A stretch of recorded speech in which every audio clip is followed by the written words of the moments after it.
We were sitting at the dinner table when my father-in-law reached over, shook my hand, and said, "Thanks for looking after my daughter all this time. But now it's a job for a real man." Then he pointed at her ex-boyfriend. The entire table started clapping like it was some kind of show. I calmly stood up, grabbed my coat, and said 3 words. He hit the floor right after. I once thought I was a good husband, a good son-in-law. But then my wife's family decided to hold a dinner. A public execution, really, where they proudly introduced her ex-boyfriend as the real man she deserved, right in front of 20 clapping guests. What they didn't know was that I came armed with a few secrets of my own, and by the time I was done, my father-in-law was clutching his chest, the entire room was silent, and my wife was sobbing, finally understanding the true cost of her betrayal. It all went down at Carmine's, in one of those plush, private dining rooms, the kind where the red sauce is rich and the secrets are even richer. I remember my father-in-law, Robert, gripping my hand across the table, his palms sweaty, his smile a predatory sneer. "Alex," he started, his voice dripping with false kindness, "you've been a decent placeholder, a safe choice while Eleanor figured things out. But my daughter deserves better." My wife, Eleanor, sat beside me, staring at her chicken marsala, untouched. She wouldn't meet my eyes. Not for a second. It was like she was miles away, even though she was right there. Robert then gestured to the man next to him, Brandon. Tall, late 30s, perfectly tailored suit. The kind of guy who'd never heard the word no in his life. Eleanor's first love, the one that got away. Brandon stood up, extending his hand as if he were accepting an Oscar. And then the clapping started. Actual, genuine applause. My mother-in-law, Susan, was dabbing her eyes with a napkin, like this was some heartwarming reunion from a Hallmark movie. "Brandon's back from California," Robert announced, his voice booming with the authority of a corporate executive who expected everyone to listen. "Made partner at Morrison and Steele. Finally ready to settle down. Finally ready to give Eleanor the life she deserves, the life she should have had." Susan, a real estate mogul who measured worth in square footage, nodded vigorously. "We always hoped they'd work it out," she gushed. "Some people are just meant to be together." Eleanor's sister, Sophia, a 26-year-old Instagram influencer who'd never worked a day in her life, raised her glass. To second chances, to true love finding its way back. Everyone toasted, crystal clinking. Champagne, Dom Perignon. Robert had ordered 3 bottles. Everyone, that is, except me and Eleanor. I just sat there, my hands in my lap, my wine glass untouched, watching my 7-year marriage crumble before 20 witnesses who seemed absolutely thrilled about it. "What is this?" I asked quietly, my voice barely a whisper against their celebratory chatter. Robert smoothed his tie, probably a silk number that cost more than my monthly car payment. "It's an intervention, Alex. An overdue conversation. You're a nice guy, really. We all like you. But nice doesn't pay for private schools. Nice doesn't buy lake houses. Nice doesn't secure a future. We've been married 7 years," I stated, a dull ache starting behind my eyes. "And you've been struggling for 7 years," Robert countered, his voice gentle now, pitying, like he was explaining something very simple to a very slow child. "Still renting that apartment in Queens. Still driving that 12-year-old Honda Accord. Still working that middle management position at, what is it? A tech company? Something with software."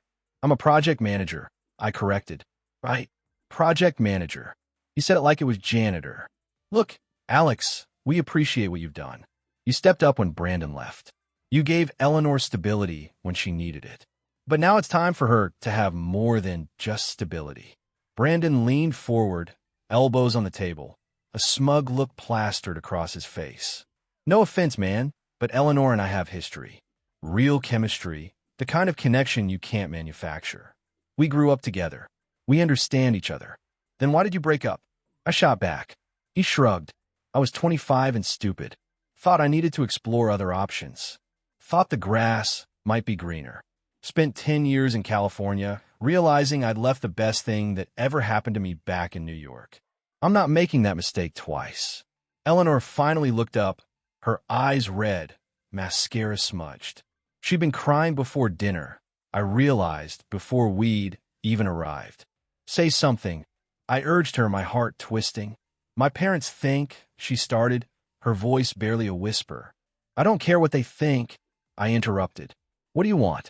She glanced at Robert, at Brandon, at Susan, at Sophia, at the whole table, watching like this was some dinner theater they'd paid for. I want what's best for our family, she whispered. Our family. We didn't have kids. She meant her family. The Hartfords. Old money, old values, old expectations. I stood up, grabbed my coat from the back of my chair, my 5-year-old North Face jacket, perfectly functional, but definitely not designer. Where are you going? Robert demanded. Away from people who think love has a price tag. I replied, my voice steady despite the tremor in my hands. Sit down, Alex. We're not done here. We need to discuss the logistics, the timeline. Eleanor's attorney will need to. I cut him off. We are done. I looked at Eleanor. Really looked at her. At the woman I'd married 7 years ago in a small ceremony in Central Park because she'd said she didn't want anything extravagant. The woman who'd cried when I proposed with my grandmother's ring because she said it meant more than any diamond I could buy. The woman who was now sitting at a table full of people auctioning her off to her ex-boyfriend. Are you coming? I asked. She looked at Brandon, at Robert, at her whole family tree of expectations and inheritance and social climbing. I need time to think, she said. Take all the time you want. I pulled out my phone, an iPhone 13, not the newest model, just the regular one. I opened my banking app, the one I checked every morning, the one Eleanor had never asked about, never wondered about, never cared enough to investigate. I turned the screen toward Robert. What's this? He asked, squinting at the numbers. My portfolio, I stated calmly. The one Eleanor knows about. His eyes scanned the screen, the balance at the top. His face went pale, then red, then white again. That's over $2 million. The table went completely silent. You could hear the kitchen staff clanking dishes 2 rooms away. $2.4 million, actually, I clarified. As of market close today. Cryptocurrency early investments. I bought Bitcoin in 2011 when it was $8. Ethereum in 2016 at $12. Sold some at the peaks, held the rest, diversified into index funds and real estate investment trusts. Brandon's smirk vanished. Actually disappeared from his face like someone had erased it with Photoshop. The Honda Accord, I continued, a slight smile playing on my lips. Paid cash. Bought it off the lot for $28,000 in 2014. Could have bought a Tesla, a BMW, a Mercedes. Didn't need to prove anything. It gets me from point A to point B. That's all a car needs to do. I scrolled down on my phone, showed them the real estate holdings, the rental properties, the commercial investments. I ignored all of them. Checked into the hotel, ordered a steak from room service, watched the city lights, and felt absolutely nothing. 3 days later, Sarah Miller called me. Alex, it's Sarah. Eleanor's attorney contacted us. David Thompson from Thompson and Associates. He wants to negotiate. What's there to negotiate? I scoffed. He's claiming you hid assets during the marriage, that you committed financial fraud. That Eleanor is entitled to half of everything under New York equitable distribution law. I laughed. Actually laughed. Tell him to read the prenup. What prenup? Sarah sounded genuinely surprised. The one Eleanor and I signed before we got married. Page 17, paragraph 4. All assets acquired prior to marriage remain separate property. All cryptocurrency holdings, investments, and real estate acquired with funds predating the marriage are explicitly excluded from marital property. Silence on the line. Alex, you never told me about a prenup. Because you didn't need to know until now.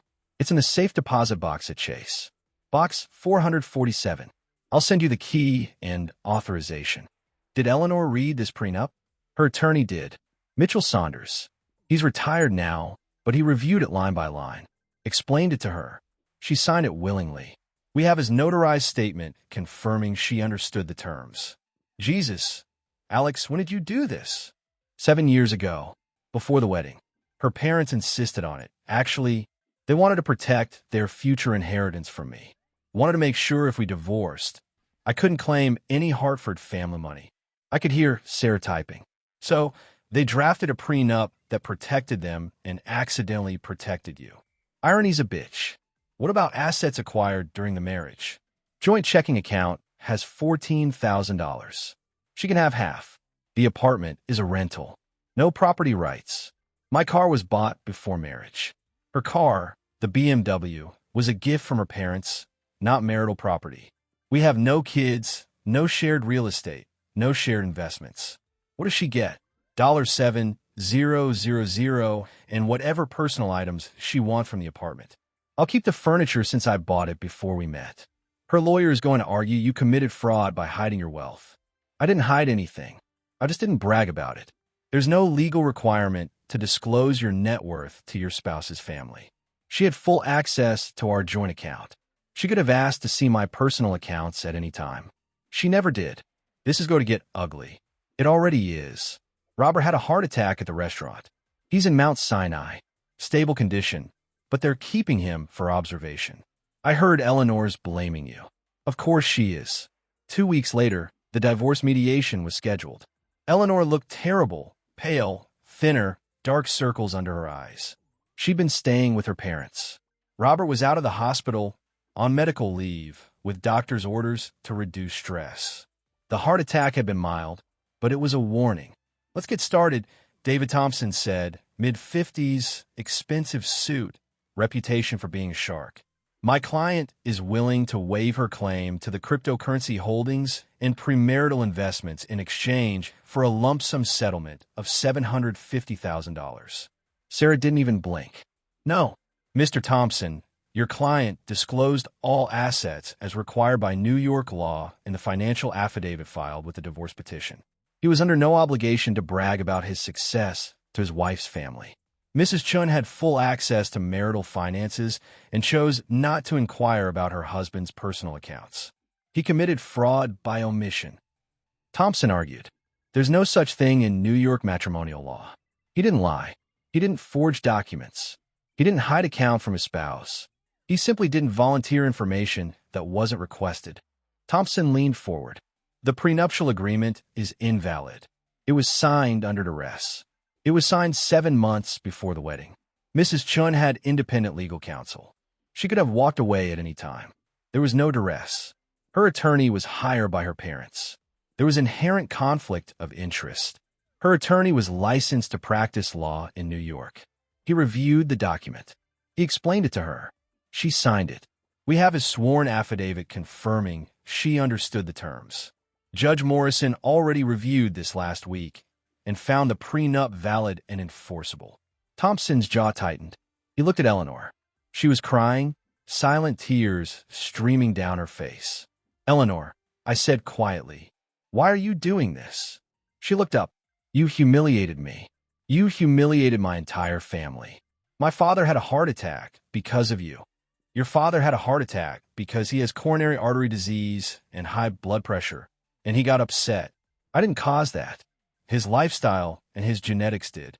You stood there and showed everyone our private financial information.